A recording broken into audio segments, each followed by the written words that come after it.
कहते हैं जिंदगी की ज़रूरतें सिर्फ रोटी कपड़ा और मकान पर आकर ख़त्म हो जाती हैं। यकीनन बढ़ते बाजार के साथ ख्वाहिशें भी पंख लगाकर उड़ रही है, लेकिन अपनी छत और अपने घर का सपना एक ऐसा सपना होता है जो हर कोई जागी आंखों से पूरा करना चाहता है। उम्र भर की कमाई कुर्बान, लेकिन हसरत इतनी सी कि एक छोटा सा ही सही शहर में हो आशियाना अपना।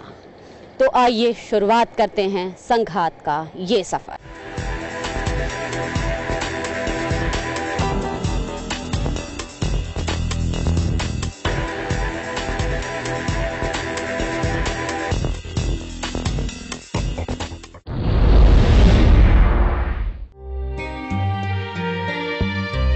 जहां तक नजर जाए शहर में अब सिर्फ कंक्रीट दिखाई देती है, निगाहों की हद तक मकानों के जंगल।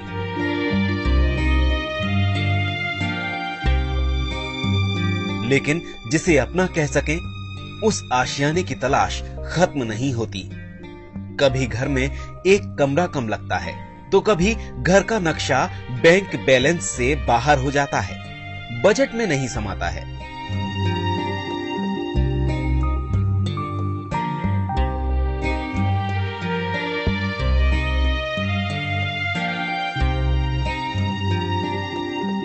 बाबुओं के इस शहर की सरकारी पगार में किसी तरह गृहस्थी की गाड़ी खींचने वाले आम आदमी से पूछिए जरा। महीनों की तलाश और मशक्कत के बाद जब चंद लाख रुपयों की कमी से उसके सपनों का घर उसके हाथों से छूट जाता है।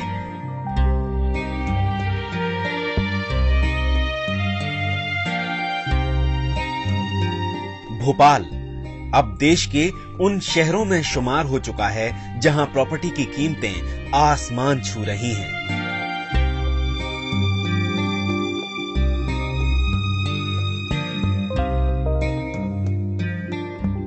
मुंबई दिल्ली भूल जाइए, भोपाल में अब 50 लाख कीमत के फ्लैट की बुकिंग हो रही है। आसमान से नीचे और जमीन से ऊपर एक छोटा सा आशियाना, लेकिन कीमत 25, 30, 50 लाख। फिर ड्यूप्लेक्स और बंगलों की कीमत तो पूछिए मत।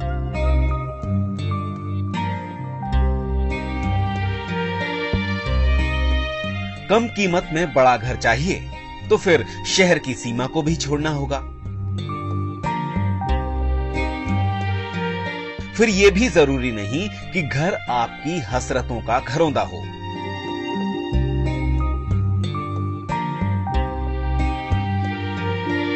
फिर कोशिश यही होती है कि छोटा सा ही सही जमीन का एक टुकड़ा मिल जाए जिस पर बनाया जा सके अपने मुताबिक अपना घरौंदा। अमूमन लोग करते भी यही हैं।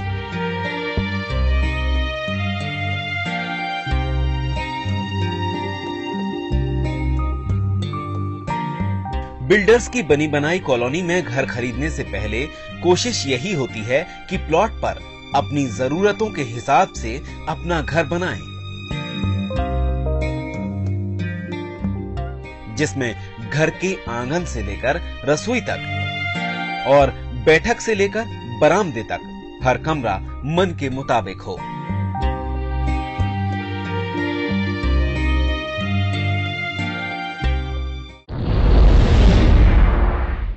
शहर में कितने लोग हैं जिन्होंने अपने घर की हसरत के लिए पहले जमीन खरीदने अपनी उम्र भर की जमा पूंजी लगा दी, फिर कर्ज लेकर उस पर मुश्किलों से रखी अपने घरौंदे की नींव, लेकिन अपने सपने के घर की नींव में ही दरार आ गई।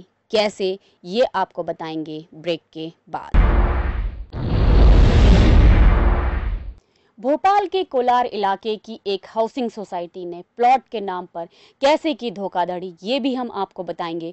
लेकिन पहले आप ये जान ले कि महानगर में तब्दील हो रहे इस शहर में कितना मुश्किल है अपने सपनों का घर बसाना, कितना मुश्किल है फ्लैट के जंगलों में जमीन पर बसाना अपना आशियाना। तो अपना घर बनाने की मशक्कत का पहला संघर्ष ये होता है कि आपको शहर में आपकी कीमत में जमीन का टुकड़ा मिल जाए, यानी प्लॉट मिल जाए। फिर कोशिश ये भी होती है कि प्लॉट कोऑपरेटिव हाउसिंग सोसाइटी में मिले ताकि जमीन की बहुत ज्यादा कीमत न चुकाना पड़े। यानी घर बनाने का जिंदगी का जो सबसे बड़ा ख्वाब होता है। फ्लोर पर टंगी फ्लैट्स की मुश्किल भरी जिंदगी से घबराकर हर कोई ये चाहता है कि शहर से कुछ दूर ही सही अपनी जमीन, अपना घर बसाया जाए। अपनी मर्जी का अपना घर, फिर चाहे 600 स्क्वायर फीट का टुकड़ा ही क्यों ना मिले, एक आम आदमी उसमें भी तसल्ली कर लेता है।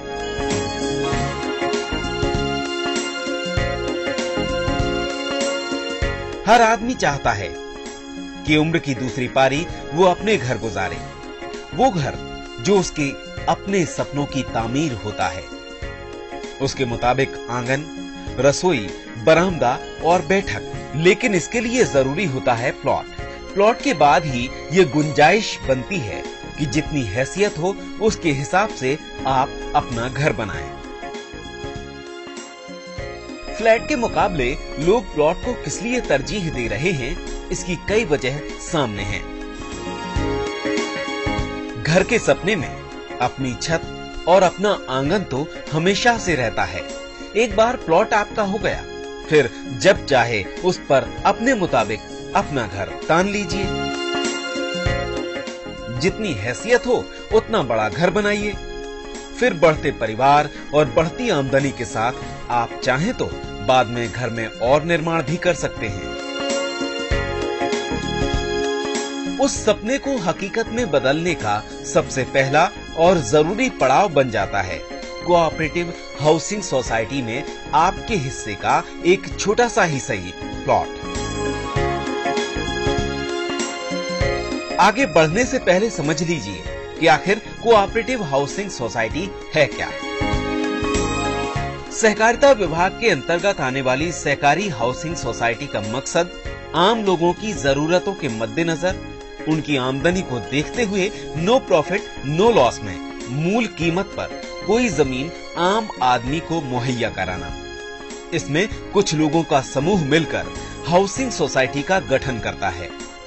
इस सोसाइटी को सरकारी नियमों में भी शिथिलता दी जाती है।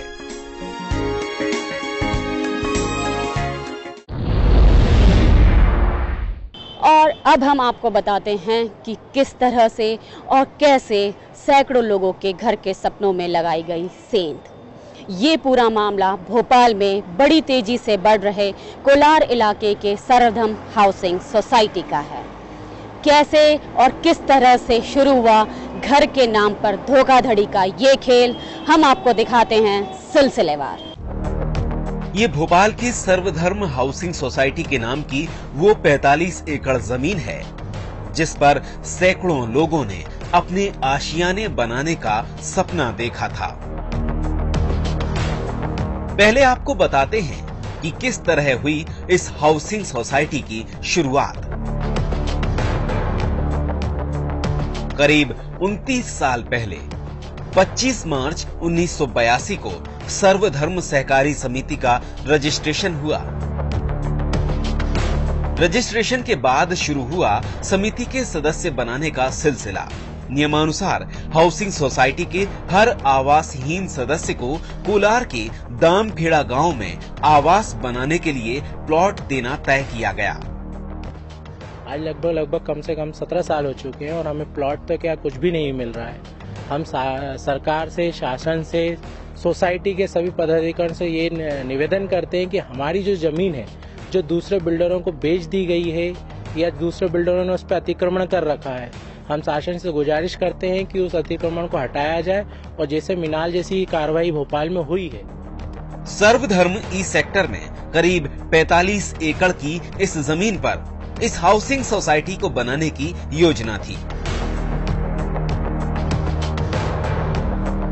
सोसाइटी के रजिस्ट्रेशन के कोई 3 साल बाद 1985 में ये भी तय हुआ कि कोलार के उपनगर दामखेड़ा में सोसाइटी के सदस्यों के लिए 2 रुपए स्क्वायर फीट से 5 रुपए स्क्वायर फीट की कीमत पर प्लॉट दिए जाएंगे।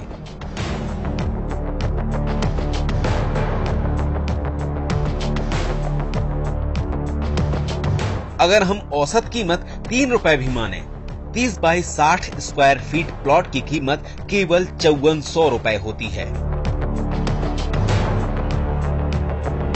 इस समय तक तो कुछ नियम के मुताबिक ही चल रहा था।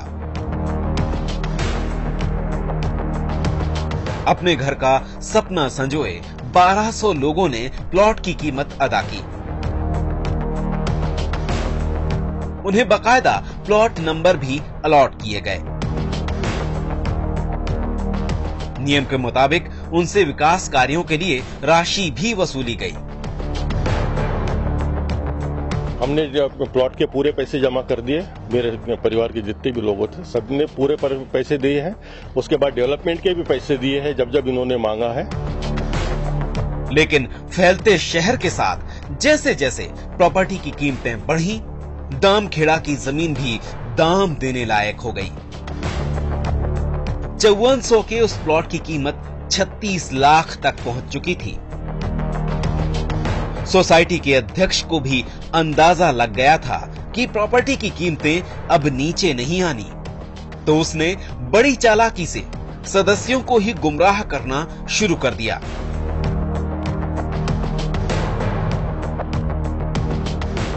तो इन्होंने लोगों को गुमराह करना शुरू किया, धमकाना शुरू कर दिया, अफवाहें फैलानी शुरू कर दी कि भाई साहब प्रेसिडेंट साहब की नीयत खराब हो गई है, लिहाजा ये पूरी जमीन जो है ये इन्होंने बेच दी है और बिकते जा रही है, आपको कुछ नहीं मिलेगा। अभी पैसे का समिति के पास पैसा है, अपना अपना पैसा वापस ले लो। अगर ये नहीं करते हो तो पैसा भी गायब हो जाएगा, आपको कुछ भी नहीं मिल पाएगा, लिहाजा अपने अपने पैसे वापस ले लो।